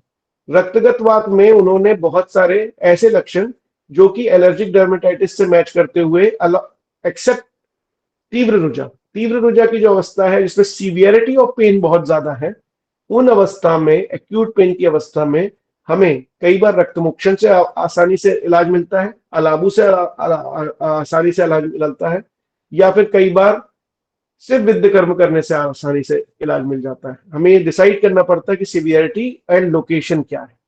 मांसगतवात में जो हमने देखा कि पेशेंट आता है, बोलता है सर ऐसा लगता है किसी ने मुझे डंडे से पिटाई करी है, वैसे लक्षण बने हैं। दंड मुष्टि प्रहार, ऐसा दंड यानी कि डंडा, मुष्टि यानी मुक्कों से मारना यानी घूसे मारना, ऐसे लक्षणों के साथ में पेशेंट जब आता है और उसे वो बताता है कि ऐसा हुआ है। मेदगतवात में बोलता है श्रम, श्रम यानी कि श्रम यानी कि एक्सर्शन, वैसा एक्सर्शन करने के बाद जैसा लगता है कि हम बस नीचे गिर जाए, उतना पेन हो रहा है, पूरी बॉडी उस तरीके से पेन में है, वो है मेदोगत अवस्था में। मेदोगत वात की अवस्था में बताया गया दर्द। अगर हमें शूल के अलग अलग प्रकार देखने हैं और उसकी अंडरस्टैंडिंग और उसका एक्सप्रेशन देखना है, पेशेंट कैसे बोलता है, तो चरक चिकित्सा अध्याय 28 वात व्याधि अध्याय को एक एक गत अवस्थाओं में बताए गए शूल को देखिए और उसके एक्सप्रेशन को समझिए कि पेशेंट किस तरीके से आपको अपना केस प्रेजेंट करता है। दैट केस प्रेजेंटेशन करने की जो पद्धति आचार्य चरक ने चरक चिकित्सा अध्याय 28 में लिखी है, वो आपकी आई ओपनिंग सेगमेंट होगी। पेशेंट कैसे अपने पेन को एक्सप्रेस करता है, उसको एक एक शब्द को प्रत्यक्ष प्रमाण के माध्यम से उसे लिखना और उसकी अंडरस्टैंडिंग के डायग्नोसिस को अनुमान प्रमाण के माध्यम से, उपमा प्रमाण के माध्यम से और युक्ति प्रमाण के माध्यम से उसको प्रस्तुत करके वहां पर एक एक शब्द को लिखकर फाइनलाइज करना कि उसका डायग्नोसिस ये होगा। That is the contribution of Acharya Charak for us, कि वो किस तरीके से हमें समझाते हैं कि पेशेंट कैसे प्रेजेंट करता है और उस प्रेजेंटेशन के साथ में वो हमें बताना चाहता है कि मुझे ये कैटेगरी का दर्द है, तो मुझे ये अवस्था होगी, तो इसकी चिकित्सा ये प्रदान करें। आचार्य चरक ने इन चीजों को एक एक शब्द को ना रिपीट करते हुए, एग्जैक्ट उसमें तंत्र दोष ना लाते हुए उसने बताया है कि किस तरीके से, उनका कहना कैसे है कि अस्थि मज्जागतवात का जब पेशेंट आएगा तो बोलेगा अस्थि भेद, ऐसा लग रहा है जैसे टूट जाएंगी हड्डियां, पर्वशूल कहां पर, लेकिन वो छोटे छोटे, पर्वणाम संधिशूलम, संतता रुका, कंटिन्यूस पेन, लगातार दर्द होता है मांस बल क्षय के साथ में। पेशेंट चाहे कीमोथेरेपी ले रहा हो, चाहे रेडियोथेरेपी ले रहा हो, चाहे उसे कैंसरस पेन हो, चाहे उसने कोई गर्विश या लंबे समय से अगर उसने ऐसी चीजें जो कि फूड पॉइजनिंग के सेगमेंट्स पे आ गई हैं, लेकिन वो इतने लंबे समय से है कि वो छोटी छोटी संधियों तक भी चली गई हैं, अस्थि मज्जागत वात जैसे लक्षण, संतत रूप। इंपॉर्टेंट ये होता है, आप देखिए संधिगत वात में उन्होंने बोला है प्रसारण आकुंचन प्रवृत्तिश्च वेदना, और ऊपर क्या लिखा है अस्थि मज्जागत वात में कि कंटिन्यूस सतत रूप, कहां पर, छोटी छोटी संधियों में पियर्सिंग जैसी और अस्थि भेद यानी कि हड्डियां टूटने जैसे लक्षण। ये डिफरेंशियल डायग्नोसिस है कि त्वगगत वात में कैसा लक्षण है, रक्तगत वात में कैसा है, मांसगत वात में कैसा है। This is beautiful presentation of differential diagnosis in Charak चिकित्सा अध्याय 28 वात व्याधि अध्ययन। लेकिन हम उसे जब प्रेजेंट ऐसे करते हैं कि ऐसा समझिए, ऐसा देखिए, तो हमें वो साइंटिफिक लगने लगता है। सिर्फ ये प्रेजेंटेबिलिटी की बात है, लक्षणों के एक्सप्रेशन को समझने की बात है, पेशेंट के क्लिनिकल प्रेजेंटेशन को अपने में आत्मसात करने की अवस्था है कि वो पेशेंट हमें किस टाइप का पेन बता रहा है। बस उन अवस्थाओं को याद रखते हुए, जब आप उन लक्षणों को याद रखते हैं, तो आपका निदान और स्ट्रांग हो जाता है। तो जनरल ट्रीटमेंट से स्पेशलाइज ट्रीटमेंट की तरफ आप आ जाते हैं। जब पेशेंट बोलता है हाँ मुझे दिन रात दर्द होता रहता है और नींद भी नहीं आती, तब आप बोलते हो कि ये अस्थि मज्जागत वात में चला गया। जब वो बोलता है मुझे छोटे छोटे जॉइंट में सुई चुभाने जैसी पीड़ा होती है, तब आप बोलते हो ये त्वगगत वात हो गया है। जब वो बोलता है मुझे इतनी सीवियर पेन होता है कि ऐसा लगता है शरीर में आग लग गई और दर्द हो रहा है, तो आप बोलते हो उसे रक्तगत वात जैसे लक्षण है। जब पेशेंट बोलता है मुझे डंडे से मारने जैसी पीड़ा हो रही है, किसी ने मुझे घूंसों से मारा है, ऐसे पिटाई करी है, ऐसे लक्षण हो रहे हैं, तो आप बोलते हो उसे मांसगत वात हो गया है। जब पेशेंट बोलता है कि ऐसा लगता है जैसे बहुत थक गया हूं और वैसा पेन हो रहा है, हमेशा थका थका रहता हूं, ऐसा पेन होता है, शरीर में ऐसा लगता है कि जैसे बहुत थकान हो गई है, तो आप बोलते हो उसे मेदगतवात हो गया है। जब हम बोलते हैं कि धीरा धीरा पेन होता रहता है, मंद रुकम, और पूरा शरीर जो है वो पतला होता जाता है, वो एरिया पतला होता जाता है, तो सिरागतवात जैसे लक्षण होते हैं। आप देखते हैं वेरिकोस वेन के पेशेंट सिरागतवात जैसे लक्षण कई बार बताते हैं कि धीमा धीमा पेन हो रहा है और ऐसा लगता है जैसे शुष्क हो रहा है, मतलब कि सूखता जा रहा है, और थ्रॉबिंग पेन हो रहा है, वो बढ़ता जाता है। स्पंदते, ऐसा लगता है जैसे कि कुछ भी चीज में पल्पेशन हो रहा है, वो पल्पेट कर रही है धीरे धीरे, या फिर ऐसा लग रहा है जैसे धीमे धीमे वहां पर जिस तरीके से हमारा हम पल्स देखते हैं, वैसा धीमे धीमे पल्सेटिंग पेन क्रिएट हो रहा है।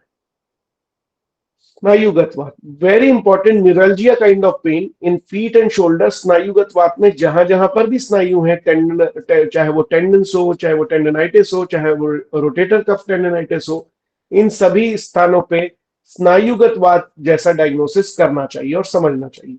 प्रॉब्लम क्या हो रहा है, हमारे यहाँ शब्दावली का बार बार प्रयोग में नहीं आ रहा है। हम उसे डायरेक्टली डायग्नोस आयुर्वेदिक शब्दावली में, भाषा में नहीं करते हैं। हम अभी तक उलझे हुए हैं ऑस्टियोआर्थराइटिस में, टेंडनाइटिस में, लिगामेंट टियर में, ऐसे कुछ अवस्था और नाम को हम लेकर चलते हैं क्योंकि मॉडर्न डायग्नोसिस से वो आता है हमारे पास। हम उसे हमारी शब्दावली में, हमारी प्रेजेंटेबिलिटी में कन्वर्ट नहीं करते, इसीलिए हमें ट्रीटमेंट करने में, उसके काल में बहुत प्रॉब्लम होती है। अब प्रॉब्लम क्या नहीं होती, क्योंकि हम जनरलाइज बात की चिकित्सा देते ही रहते हैं, तो वो general level of line of treatment हमारा सही होता है, हम गलतियां नहीं कर रहे होते। स्पेशलाइज ट्रीटमेंट सेगमेंट पे हम नहीं जाते हैं, हम उसमें एक्यूटली जहां पर उसे एक्चुअली पेनिट्रेट करना है, क्या मेडिसिन देनी है, कितने बजे देनी है, उसका लॉजिक क्या है, उसका डाइट पैटर्न क्या होगा, वो खाना मीठे से क्यों शुरू करेगा, बीच में वो तक्र का सेवन क्यों करेगा, लवण में वो सेंधा नमक क्यों लेगा, आटे की चीजें वो क्यों खाएगा, ये सारी चीजों के लॉजिक्स जो हैं जब हम उसे हमारी शब्दावली में समझाते हैं, तो हमारे पास भी इंटरनली उसका आंसर होता है ये क्यों किया गया है और क्यों दिया गया है। अब हम जब जाते हैं कि पेन का नेचर जो है, जैसे मैंने कहा कि आचार्य सुश्रुत ने कहा कि हर चीज वात से है, तो अभी तक देखिए आप, वो वातज शूलों के बारे में हमने देखा, त्वगगत वात से लेकर हमने स्नायु और सिरागत वात तक देखा। अब जब वो मिक्स हो जाएंगे तो कैसे होंगे, वो भी लक्षणों को देखा। कि वात जब एक दूसरे से मिक्स हो जाएगा, पित्त और कफ आवृत वात होगा। अब ये आवृत वातों के तक हमें नहीं जाना, ये तो मैंने सिर्फ लिखने के लिए आपको समझाया है। पहले तो आपको ये समझना है कि सिंगल सिंगल अवस्थाओं में क्या कहलाता है। पहले आप अगर इतना डायग्नोस करना जान गए तो आपकी 50 से 70% प्रैक्टिस हो जाती है। प्रॉब्लम क्या होता है, जब हमारे लोग आयुर्वेद पढ़ते हैं तो सबसे कॉम्प्लिकेटेड चीज पढ़ते हैं। जब मैं 12वीं कक्षा में था और मैं एमडी इसमें नीट की तैयारी कर रहा था, उस टाइम नीट नहीं होती थी, एक कॉमन एंट्रेंस टेस्ट होता था जो कि मेडिकल को लेता था अलग अलग जगहों पे।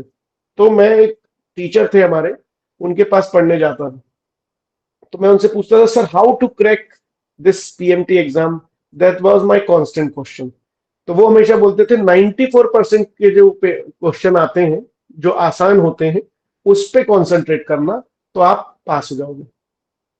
उसी तरीके से जब आयुर्वेद पढ़ाया जाता है तो सब लोग का पहले क्या पढ़ते हैं कि ये क्लोम क्या है, आवृतवात क्या है, उसको पहले समझा दीजिए, बाद में हम छोटी मोटी बातें देखेंगे। जबकि 94% पेशेंट आपके पास छोटी मोटी और स्ट्रेट अवस्थाओं में आते हैं। 6% जो कि आपको समझ में थोड़ा बहुत आया, उसमें आप ये आवृतवात अवस्थाएं को देखते हैं और क्वेश्चंस क्रिएट होते हैं कि सिर्फ आवृतवात अवस्था को समझाइए। आवृतवात अवस्था के पेशेंट हमारे पास आते हैं, लेकिन कई बार वो रॉन्गली डायग्नोस होते हैं हमसे, या फिर गलत ट्रीटमेंट हो जाता है। सो वी शुड अंडरस्टैंड कि सही और स्ट्रेट अवस्थाओं को 94% जब हम समझते हैं तो हमारा एक मैसिव लेवल पे हम ट्रीटमेंट कर पाते हैं, और उस मैसिव लेवल ऑफ ट्रीटमेंट से हम ज्यादा से ज्यादा लोगों की जो समस्याएं हैं उसका हल करते हैं, उसमें एग्जैक्ट ट्रीटमेंट देते हैं और एग्जैक्ट रिजल्ट तक पहुंचते हैं। सो मैं हमेशा यही कहता हूं कि don't go in complication, see 94% of the patients, जिसको आप ठीक करके आयुर्वेद के माध्यम से उसमें आंसर तक पहुंच सकते हो और पेशेंट की स्ट्रेंथ को बढ़ा सकते हैं। So that is my thought process for all kind of painful अवस्था। सो अभी तो मैंने आज जो इंट्रोडक्शन लिया उसमें से रिलेटेड अगर कोई सवाल है तो हम क्वेश्चन आंसर लेंगे। और मैं धन्यवाद करना चाहता हूँ वैद्य आस्था का भी, जो उन्होंने ये अच्छा डिजाइन प्रोवाइड किया और ये जो अंडरस्टैंडिंग थी ग्रंथ की उसकी प्रेजेंटेबिलिटी को एक टेबुलर फॉर्म में कन्वर्ट किया। सो हमारी पूरी धर्म आयुर्वेद की टीम जो इस पूरे प्रेजेंटेशन में सहयोगी रही, जिन्होंने हमें एक इंस्पिरेशन भी दिया कि किस तरीके से इस चीज को समझना चाहिए। क्योंकि क्या होता है, जब वैद्य जो नए बडिंग वैद्य होते हैं, जब उनके क्वेश्चंस आते हैं तो हमें ये समझ में आता है कि वो एक्चुअली वो किस तरीके से और किस रूट वे में समझना चाहता है, और उसे कैसे ग्रंथ से वैद्य तक बनने का जो सफर होता है वो कैसे कैसे करना चाहिए। आपके जो सवाल होते हैं, अगर हम ग्रंथ के माध्यम से उसमें उसे आंसर करने लगते हैं तो हमें ग्रंथ बार बार देखने और समझने की कंडीशन आ जाती है और हमारी अंडरस्टैंडिंग टुवर्ड्स ग्रंथ बढ़ती जाती है। उसके बाद का सारा काम ग्रंथ हमें कर देता है और हम उसी फिलॉसफी एंड थॉट से ज्यादा स्ट्रॉन्ग वैद्य बन पाते हैं। Thank you so much for today's lecture. अभी जो सवाल हैं उनको लेते हैं। अगर कुछ और भी चीजों के इनपुट हैं तो आगे हम किस तरीके से इस वर्कशॉप में चलेंगे उसी थॉट प्रोसेस से आज के सवाल, और अगर कुछ और चीजों का एक्सपेक्टेशन है तो आप पहले एक बार पूरे कोर्स को देख लीजिए, हमने एक एक दिन कैसे डिवाइड किया है, क्योंकि एक दिन के लेक्चर में सारी चीजें नहीं कवर हो सकती और उसके सवाल भी वैसे नहीं लेने चाहिए कि पहले दिन ही हम 15वें दिन के सेशन का कोई सवाल ले लें, तो फिर वो अंडरस्टैंडिंग भी चेंज हो जाती है। Question is how to identify sum and niram avastha for any joint. और निराम अवस्था जब जॉइंट की होती है तो हमको ये देखना है, पहले तो जनरलाइज जो पेशेंट है उसकी सामता और निरामता पे भी आधारित होता है पहला सेगमेंट। पेशेंट अगर निराम है तो उसकी जीवा भी निराम होगी, वो पिंक कलर की होगी, उसमें कोटिंग बिल्कुल नहीं होगी, फर्स्ट अवस्था। मल की अवस्था को भी लेना है, उसमें पेशेंट की सामता का जो मल होगा वो बहुत ज्यादा वाटरी सेगमेंट में होगा और साथ ही साथ जो है वो मल्टीपल टाइम्स में इवेक्युएट होगा। निराम में बहुत ज्यादा हार्ड स्टूल भी होगा और पार्शली पेनफुल भी हो सकता है, या नॉन पेन मतलब पेनफुल या पेनलेस दोनों कंडीशन में हो सकता है। तीसरी है जॉइंट के ऊपर। जॉइंट के ऊपर जो कंडीशंस आती हैं उसमें जो निराम अवस्था है उसमें वातपूर्ण वृत्ति यानी कि ऐसा शूल होता है, ऐसा शोथ होता है जिसमें कि मूवमेंट पॉसिबल है। जब पेशेंट में सामता रहती है तो सभी जो उस जॉइंट के ऊपर जो शोथ होता है वो मूविंग नहीं होता और बहुत ज्यादा क्वांटिटी में आ जाता है। और वो पेन, वो जब हम पेशेंट को और इंडाइजेशन होता है तो वो स्वेलिंग या शोथ और बढ़ जाता है। इसमें हमें आइडेंटिफाई करना पड़ता है, डिफरेंशिएट करना पड़ता है। तो हमें एक क्लियरिटी आती है कि ये पेशेंट सामता का है, निरामता। तो पहले दर्शन स्पर्शन प्रश्न के माध्यम से हमें उसकी generalise situation to specialise condition, यानी कि उसकी लोकल एग्जामिनेशन तक भी और जनरल एग्जामिनेशन में दो चीजें। पहला सवाल उसकी जीवा का, मल का जनरल कंडीशन में, और लोकल कंडीशन में उसके जो जॉइंट है उसकी जो स्वेलिंग है उसके टाइप को हम देखते हैं। एक ये देखते हैं कि उसे कंटिन्यूस पेन है या कांस्टेंट स्वेलिंग है, या उठते बैठते समय है, या सुबह के टाइम पे स्वेलिंग ज्यादा रहती है और शाम को कम हो जाती है, या रात में स्वेलिंग बढ़ जाती है। अगर ऐसी टाइप की स्वेलिंग्स हैं जो बार बार चेंज होती हैं तो वो सामतावस्था में होती हैं। जब पेशेंट, और निरामतावस्था में पेशेंट आकुंचन और प्रसारण के टाइम पे जब शूल बताता है तो वहां पर वो मूविंग जो स्वेलिंग रहती है, जैसा कि संधिगत वात में बताया गया है, वैसी स्वेलिंग वहां पर क्रिएट होती है। और साम जो पेन रहते हैं, जो संधियां रहती हैं, उनमें शोथ के साथ साथ में सतत रुक रहता है और शून्यता रहती है। जबकि निराम अवस्थाओं में आकुंचन और प्रसारण के समय जो है वो संधिशूल होता है। Next question please. Yes, sir. Next question is from Akshay Mahamulkar. Can you please explain in details use of Sooth Shekar, Ras Praval, Panchamrit, Kamdut, Ras, etc. in Pittaj Shul?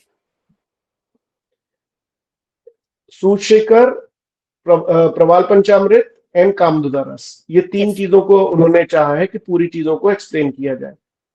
सूतशेखर की अवस्था जो है, सूतशेखर के जो कंटेंट्स हैं उन contents को आप अगर देखेंगे तो वो सभी के सभी उष्ण द्रव्य हैं। पित्त के जो गुण होते हैं वो उनको डिवाइड अगर हम करते हैं, उष्ण, तीक्ष्ण, सर, द्रव, इस तरीके से हमें डिवाइड करना पड़ता है। द्रवता, चलता, यानी कि जिसमें द्रवता यानी कि लिक्विफाइंग सेगमेंट बढ़ते हैं, और साथ ही साथ ऐसे लक्षण बढ़ते हैं जिसमें कि सरता और द्रवता बढ़ रही है, यानी कि जिसमें लिक्विड सेगमेंट्स आ रहा है। पित्तज प्रकार के जो शूल हैं जिनमें जनरलाइज कंडीशन में स्वेलिंग के साथ साथ में द्रवता के साथ में सरता, यानी इस टाइप का पेन है जो कि मूविंग है लेकिन बर्निंग के साथ में है, उन कंडीशंस में हमें, जहां पर जलिता तत्व ज्यादा है और द्रवता तत्व ज्यादा है, वहां पर सूतशेखर का प्रयोग ज्यादा लाना चाहिए क्योंकि उसमें पाचन की आवश्यकता है। लेकिन वहां पर वात की चिकित्सा भी साथ में देनी है, जैसे कि दशमूला रिश का प्रयोग साथ में करना है। जो पेन जिनमें बर्निंग बस है, सिर्फ बर्निंग है, और उस बर्निंग के साथ साथ में द्रवता और जलिता नहीं बढ़ी है, शोथ के कोई भी लक्षण नहीं है, उन अवस्था में हमें कामदुदा का प्रयोग करना है। प्रवाल पंचामृत का प्रयोग ऐसी अवस्था में करें जहां पर ऐसी अवस्था हो जहां पर तीक्ष्णता और उष्णता ही बढ़ी हो। तीक्ष्णता और उष्णता बढ़ने का मतलब जहां पर सिर्फ बर्निंग सेंसेशन ज्यादा है और सीवियरिटी ऑफ पेन भी ज्यादा है लेकिन स्वेलिंग बिल्कुल नहीं है और इंडाइजेस्टिव सिचुएशंस नहीं है, वहां पर प्रवाल पंचामृत और कामदुदा का प्रयोग जलिता अंश बढ़ाने के लिए और पार्थिवता अंश बढ़ाने के लिए प्रयोग में लाया जाता है। Next please. Yes, sir. Next question is from Kusum. Patient को समर में पेन बढ़ता है पर बर्निंग नहीं है, तो इसे कैसे समझाएंगे? ये वात का संचय काल की अवस्था होती है, ग्रीष्म ऋतु, जिसमें पेन बढ़ जाता है, तो हमें वात की संचय और वात की अनुलोमन अवस्था में ही ट्रीटमेंट करना चाहिए। यहाँ सिंपल स्नेहन और स्वेदन के माध्यम से, स्नेहन में भी बला और शीलबड़ा तेल का प्रयोग और स्वेदन में षष्टिकशाली पिंड का प्रयोग करते हुए इस पेशेंट की जो हीलिंग कैपेसिटी है उसको बढ़ाना चाहिए। उसे संचय काल में पीड़ा पीड़ा हो रही है वात के, तो अगर उसका पेन इस टाइम पे बढ़ रहा है तो उसे संचय काल में वात की सामान्य चिकित्सा के माध्यम से ही उसे ट्रीट करना चाहिए। यहाँ पर आरगवत कपिला का श्रंसन एवरी डे दे के, उसका जो भोजन है उसके पहले, शाम के भोजन के पहले श्रंसन औषधियों का सेवन कराना चाहिए और स्नेहन और स्वेदन रेगुलरली देना चाहिए। उसको खाने में सबसे पहले मुनक्का या किशमिश से ही खाना शुरू करना देना चाहिए या खजूर से खाना शुरू करने देना चाहिए। और बीच में तक्र का प्रयोग लाना चाहिए। तक्र के प्रयोग में भी जो सैंधव लवण है, जीरक है, और जीरक और सैंधव लवण के साथ में उसको मिक्स करके बघार के ही औषधि को यूज करना चाहिए। Next question. So next question is frozen shoulder should be considered in which dosage pain from Vaid G? या इस अवस्था में फ्रोजन शोल्डर की जो अवस्था रहती है वो, यहां पर हमें एक एक चीज को समझना है कि वहां पर अगर ग्रह की संप्राप्ति क्रिएट हुई है किसी भी अवस्था में, तो वो वात और कफ की दुष्टि क्रिएट हो रही है, चाहे वो किसी भी प्रकार में ग्रह की अवस्था क्रिएट हो। लेकिन कई स्कूल ऑफ थॉट इसमें फ्रोजन शोल्डर की जो अवस्था रहती है उसमें वातज निराम अवस्था और वात कफज साम अवस्था दोनों की ट्रीटमेंट को देते हैं। मतलब कि एक में जहां पर अवरोध जो नहीं भी हुआ लेकिन वहां पर ग्रह की अवस्था संकोच के कारण क्रिएट हुई है, जहां सिर्फ वात बढ़ा हुआ है, वहां पर मधुर रसात्मक तेल यानी बला तेल का प्रयोग करते हुए और कर्पासस्तादि तेल का, ग्रह की अवस्था का मीनिंग वो पूछ रहे हैं, ग्रह का मतलब है जहां पर स्टिफनेस क्रिएट हो रही है। जहां पर स्टिफनेस तो दोनों में ही है क्योंकि फ्रोजन शोल्डर है, लेकिन जहां पर संकोच जैसी अवस्था है, जहां पर general line of treatment generalise जब हम एग्जामिनेशन करते हैं पेशेंट निराम रहता है लेकिन उसके जो हाथ है, जो शोल्डर है, वो मूव नहीं कर पाता, उसका अपलिफ्टमेंट नहीं होता। लेकिन दूसरा जिसमें पेशेंट जो है वो साम है, यानी कि उसमें उसकी जो टंग है वो कोटेड है, उसके मोशन जो है वो बिल्कुल फ्री नहीं है, कॉन्स्टिपेटेड कंडीशन में भी स्टिकी मोशंस आ रहे हैं एक में, और एक में ड्राई कंडीशन है, पेशेंट को ड्राई स्टूल हो रहे हैं पेशेंट, लेकिन जब उसकी टंग देखी जा रही है तो वो नॉन कोटेड है, लेकिन दोनों में ही फ्रोजन शोल्डर की कंडीशन है। तो जिनमें non coated tongue and dry stool है उनमें आप बला तेल, शीरबला तेल इनका प्रयोग और कर्पासस्तादि तेल का नस्य इनको प्रयोग में लाएंगे। लेकिन जिनमें कोटेड एंड स्टिकी मोशन है वहां सैचर आदि तेल को यूज में लाएंगे, कोट्टम चुक्का आदि तेल को यूज में लाएंगे, और साथ ही साथ उसमें नस्य जो है वो भी आप कोट्टम चुक्का आदि या सैचर आदि तेल का देंगे। सो डिफ्रेंशिएट करना पड़ता है। Yes, sir. औषध सेवन काल इसमें व्यान और उदान काल में होगा और उसको हम यूज कर सकते हैं। ये गगन शर्मा जी ने औषध सेवन काल टोटल रिपीट करना है या फिर इस अवस्था में रिपीट करना है, ये सवाल शायद अभी आया है। टोटल So, टोटल का जो है, जब हमारे पास अपान काल की दृष्टि के पेशेंट आते हैं, यानी कि जिन पेशेंट में urine motion as well as जो menstrual condition as well as जो स्टेमिनल वेसिकल में अगर पेन है, इन एरियाज में अगर पेन है तो हमें अपान काल में उसे ट्रीटमेंट देना चाहिए। कटी प्रदेश से नीचे यानी कि पैरों के जितने भी प्रकार के, चाहे वो जानुसंधि शूल हो, इन अवस्थाओं में अगर कंटिन्यूस एंड कांस्टेंट पेन आ रहा है अलोंग विथ यूरिन कंडीशन का प्रॉब्लम, मोशन कंडीशन के प्रॉब्लम इनके साथ में अगर आ रहा है तो हमें पेशेंट को अपान काल यानी भोजन के पहले ही औषधि देनी चाहिए। जब पेशेंट को व्यान और उदान की दृष्टि यानी आकुंचन और प्रसारण में प्रॉब्लम यानी और या फिर किसी भी प्रकार के मूवमेंट्स में प्रॉब्लम आ रही है तो व्यान और उदान की दृष्टि भोजन के बाद में उसे औषधि देनी चाहिए। साथ ही साथ अगर पेशेंट को ऐसी अवस्था है जिसमें इंडाइजेस्टिव सिचुएशन बहुत ज्यादा है अलोंग विथ व्यान और उदान की दृष्टि, तो व्यान, उदान और समान तीनों काल में मेडिसिन चलाना चाहिए, प्रत्यात्मक मेडिसिन चलाना चाहिए। यानी कि समान काल में हम भोजन के बीच में जब हम औषधि देते हैं तो हमें इंगवास्टेट चूर्ण हम प्रयोग में लाते हैं घी के साथ में, बिल्कुल बेसिक मेडिसिन है। वैसे ही व्यान और उदान काल में हम जब मेडिसिन देंगे तो वहां पर जो प्रत्यात्मक मेडिसिन लगनी है जैसे महायोगराज रासना सप्तकवात, उनको हम भोजन के बाद में दे रहे होंगे, और उस काल में हमें ये एक्सपेक्टेशन है कि आकुंचन और प्रसारण की जो सिचुएशन है उसमें उसमें लाभ मिले।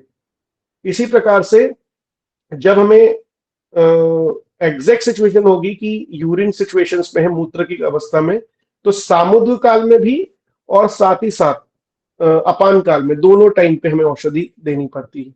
इस तरीके की अंडरस्टैंडिंग हम औषध सेवन काल से ले सकते हैं। Next question. next question from Dr. Gagandeep Sharma. I think this was done. Albert Rush. Is it wrong to prescribe Khanjakari Ras in hypertension patient? Actually, when we see hypertension can be designed again in terms of Ayurveda in many ways. Stress-induced hypertension है, dietary-induced hypertension है.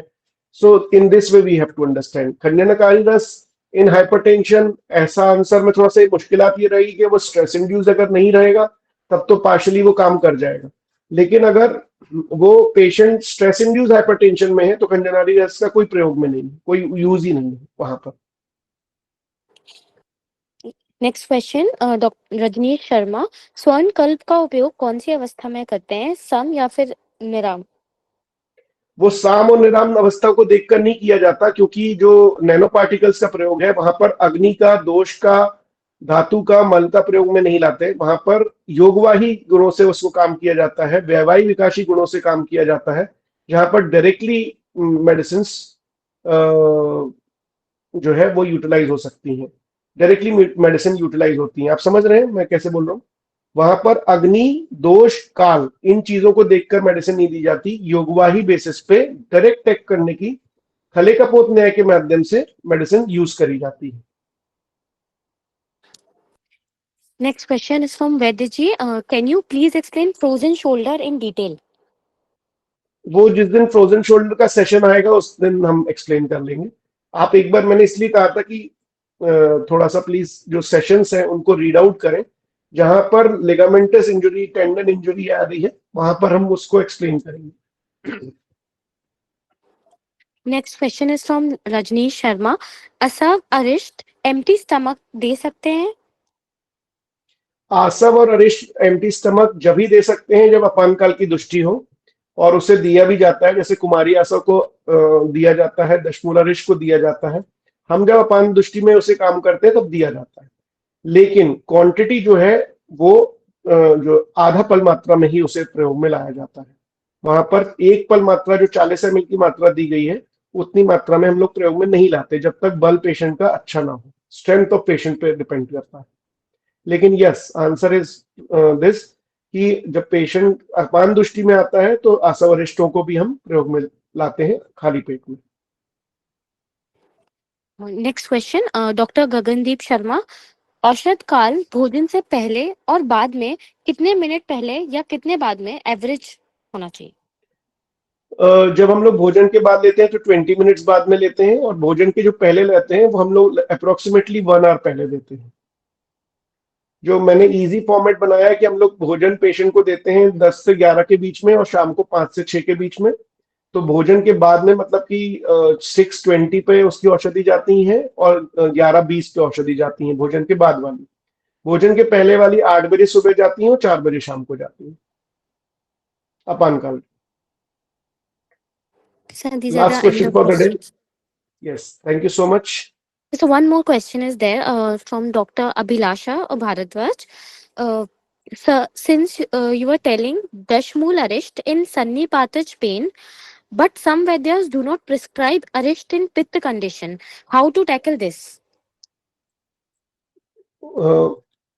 You are talking about the other Vedyas, we have to answer them, or you want to take answer for yourself? Don't tackle anything. The thing is this, Asa Varisht is having, we have to understand कि उसमें सबसे ज्यादा domination किसका है। जब दशमूल अरिष्ट को हम प्रयोग में लाते हैं तो आप ये देख रहे हैं कि उसमें ऐसी अवस्था क्रिएट हो रही है जो कि सप्त धातुओं पर भी है। सारे धातुओं पे जो काम करने वाली औषधियां रहती हैं, वो चाहे अरिष्ट में भी क्यों ना हो, वो अवस्था जब हम भोजन के बाद लेते हैं तो उसमें भोजन भी ऐसा यूटिलाइज होता है जो मधुर अम्ल लवण का है, और उन अवस्थाओं में दशमूलारिष्ट बिल्कुल आसानी से दिया जा सकता है।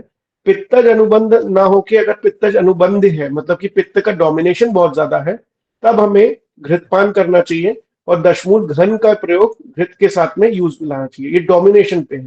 सन्निपातज अवस्था के जो पेशेंट आते हैं सिवियरिटी ऑफ पेन में, उनमें अगर सन्निपातज अवस्था में पित्त का डोमिनेशन नहीं है तो दशमूलारिष्ट का प्रयोग डायरेक्टली यूज में लाना ही चाहिए। I hope Abhilasha ji you are clear about this. Thank you, thank you so much. शुभ रात्रि, विल सी यू टुमारो।